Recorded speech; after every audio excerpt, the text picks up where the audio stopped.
Welcome to Dear Abby, the darker years. Definitely holds water. I could see that. But let's, just for kicks, let's look at, a few of her recent columns. That's all you gotta do. Her response to a man named Thurgood Marsupial is one of contempt. A deep, dark measure of some kind of hybrid between hatred, between utter ambivalence, her just being a bitch, Don't tell her I said that. Dear Abby, my ex-wife has threatened to take my children away from me. It is now better than several years since I moved to New York, and I haven't seen them as much as I would like to. But believe me, Abigail, I need my children like I need air. Sincerely, Thurgood Marsupial. In a scathing attack on fathers and heir everywhere, Abby went on to respond, "How dare you, good sir? I have asthma." Following with the sentence, "You should have lucked out and picked a barren, frigid woman to be your spousal wife." So she effectively ostracizes the gendered male for, 3 back-to-back newspaper pages. I don't know if you don't know how big a newspaper page is, okay, they're pretty big thing, like roughly the size of how much Jesus loves you. Flipped horizontally, The brevity of her words forcing one news publication, the Washington, D.C. Gazette, to push its inaugural headlines of January 20th into the next day, citing, "Abby's been with us for a long time, a terribly, terribly long time."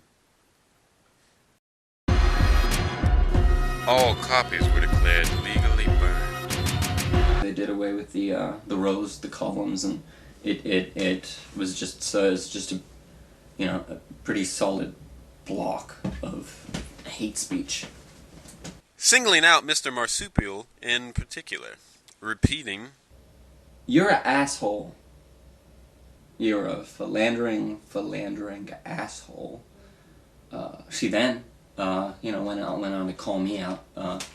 She said I was the literary equivalent of a widow who, can't put out without crying. And then she made a direct threat on my life, which I took pretty seriously. And the following week, she sent my daughter's finger to my office through the postal service, in the mail. I have a problem with that personally. It's just like a pet peeve of mine. On March 9th of that same year, a heartfelt and ultimately tragic query came through the presses. Known only by the self-effacing moniker which the man had chosen for himself, California's second best, explained to Abby his heartbreak after learning that his girlfriend of 42 years had just then cheated on him.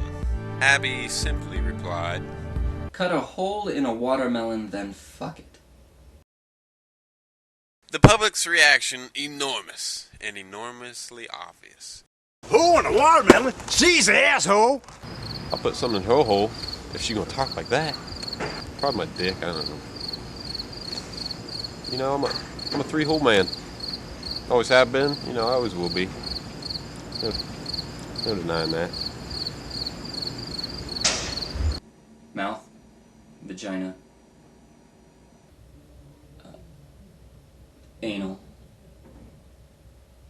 With so much writing on her every word, a love-struck suicide planted atop each punctuation mark and paragraph, Dear Abby seems to have gone dearly, dearly mad.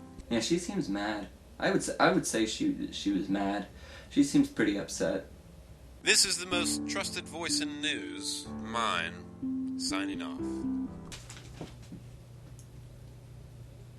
Okay, do I sign off also?